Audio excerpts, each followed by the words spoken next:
點解越嚟越多人都選擇住老人院而唔請保姆？表面睇落去請保姆似乎更平啲，但如果將隱形成本計埋入去，答案可能就唔同咗啦。以廣州一間民政認證嘅5星級老人院為例，每月入住費起碼7200蚊人民幣。你請個好啲嘅保姆喺屋企照顧老人，費用其實都差唔多。保姆可以搞掂日常家務，但佢真係可以提供更專業嘅照護服務嗎？有啲老人院就係由3甲醫院直接管理嘅，院入面都有好專業嘅醫療服務，例如日常健康監測、突發情況嘅緊急處理，仲有定期醫生查訪。呢啲嘢保姆根本做唔到。喺住嘅方面，老人院嘅房間全部都經過適老化改造，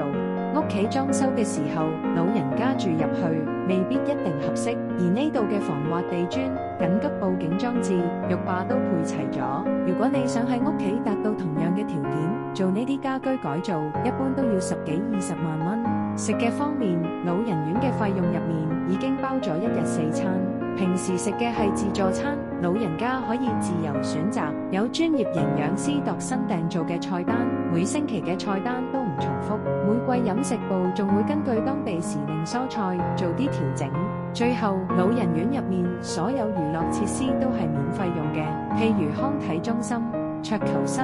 麻雀房、